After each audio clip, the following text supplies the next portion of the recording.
In 1989, along the highways of Florida, several men began turning up dead.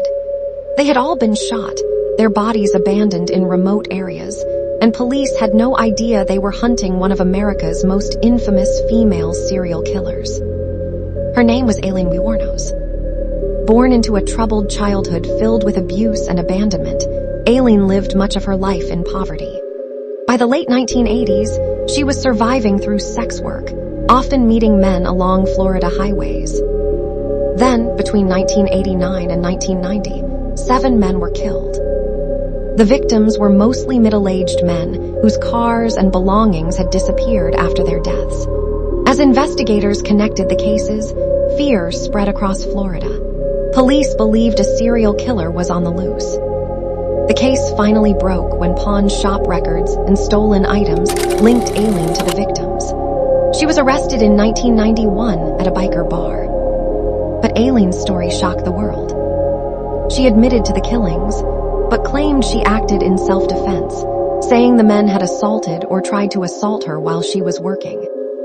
Prosecutors argued otherwise, pointing to stolen property and patterns that suggested planned murders rather than survival.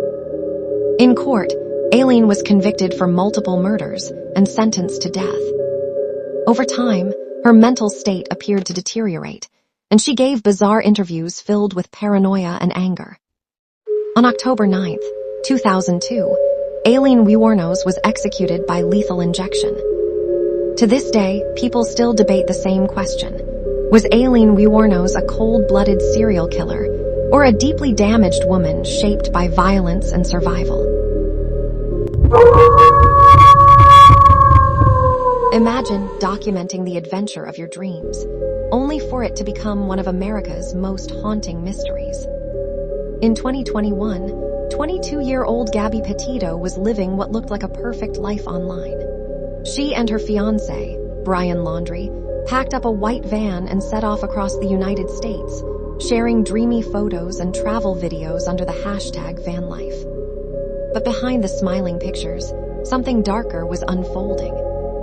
In August 2021, police in Moab stopped the couple after witnesses reported a domestic dispute. Bodycam footage showed Gabby visibly emotional, crying and distressed, while Brian appeared calm. Officers separated them for the night, but no charges were filed. Then suddenly, Gabby went silent. Her family stopped hearing from her. The cheerful posts ended. Text messages felt strange. And when Brian returned alone to his parents' home in Florida driving Gabby's van, he refused to speak. The nation became obsessed with one terrifying question. Where was Gabby Petito? Search teams, internet sleuths, and true crime communities raced for answers. Then, in September 2021, investigators made a heartbreaking discovery in Bridger, Teton National Forest. Gabby's body was found. Authorities later ruled her death a homicide caused by strangulation. But the mystery didn't end there. Brian Laundrie disappeared into a nature reserve, triggering a massive manhunt. Weeks later, his remains were discovered nearby, along with a notebook in which he claimed responsibility for Gabby's death. The case shocked millions, not just because of its tragic ending, but because it exposed the hidden reality behind perfect social media lives. A smiling photo doesn't always tell the full story. And for many people, the haunting question still remains. Could this tragedy have been prevented?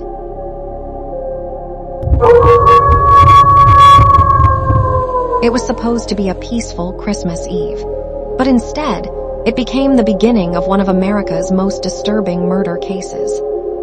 In December 2002, 27-year-old Laci Peterson was 8 months pregnant and preparing to welcome her baby boy, Connor. Friends described her as kind, cheerful, and excited to become a mother. She lived with her husband, Scott Peterson, in where life appeared normal from the outside. But on Christmas Eve, everything changed. Scott claimed he had gone fishing alone that morning, while Laci stayed home to walk the dog. Hours later, when he returned, she was gone. At first, it looked like a missing person case. Volunteers searched everywhere. Posters covered streets. National media picked up the story, but as investigators dug deeper, suspicion quietly turned towards Scott himself. Why? Because Scott had been living a secret life. Police discovered he was having an affair and had allegedly told his girlfriend that he had lost his wife before 𝐂𝐂𝐈 even disappeared. The public was stunned. Then came the heartbreaking discovery. In April 2003, the bodies of 𝐂𝐂𝐈 and her unborn son, Connor, were found along the shoreline of the same area where Scott said he had gone fishing the day she vanished. Investigators believed Scott murdered 𝐂𝐂𝐈 and dumped her body in the bay. Scott Peterson denied everything, but prosecutors built a case using circumstantial evidence, suspicious behavior, and inconsistencies in his story. In 2004, Scott Peterson was convicted of murder. The case divided opinions across America. Some believed justice was served, while others still question whether enough evidence truly proved guilt beyond doubt. More than 20 years later, the tragedy of 𝐂𝐂𝐈 Peterson still raises chilling questions. On December 26, 1996, in Boulder, 6-year-old John Bennett Ramsey was reported missing by her mother after a strange ransom note was found inside their home. The note demanded $118,000 for her safe return, an amount oddly close to the bonus her father had recently received from work. Police arrived at the Ramsey home and searched the house, believing a kidnapping had taken place. But hours later, the case took a horrifying turn. John Bennett's father, John Ramsey, discovered her body hidden in the basement of their own house. Investigators revealed that John Bennett had suffered a severe head injury and had been strangled. Almost immediately, suspicion surrounded the family. Many questioned the unusual ransom note and whether someone inside the home could have been involved. Her parents strongly denied any involvement and insisted an intruder was responsible. As years passed, the case became one of America's most famous unsolved mysteries.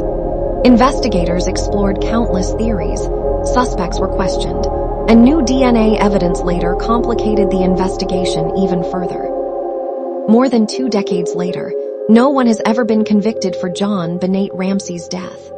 The question remains, what really happened inside that house on the night after Christmas?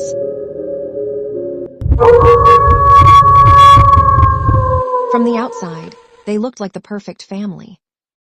Beautiful home, smiling family photos, loving social media posts. But behind closed doors, a nightmare was unfolding. In August 2018, 34-year-old Shannon Watts returned home after a business trip. She was 15 weeks pregnant and raising her 2 young daughters, Bella and Celeste, with her husband, Chris Watts. Everything seemed normal. Until the next morning. Shannon had vanished. Her phone was left behind, her purse untouched, her car still parked outside. Friends immediately knew something was wrong and called police. At first, Chris Watts appeared on TV begging for his family to come home. He said he had no idea where they were. But something about his behavior felt off. People noticed how calm he seemed. His story changed, and investigators soon uncovered a shocking secret. Chris had been having an affair. As pressure mounted, police questioned him again. During a lie detector test, cracks began to show. Then came the horrifying confession. Chris admitted to killing Shannon after an argument and later murdering his 2 daughters. Authorities discovered Shannon buried in a shallow grave near an oil site owned by Chris's employer. Bella and Celeste were found in crude oil tanks nearby. The world was horrified. How could a father do something so unimaginable? In 2018, Chris Watts pleaded guilty to avoid the death penalty and was sentenced to multiple life terms in prison.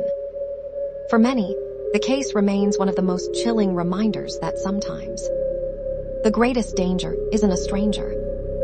It's the person closest to you.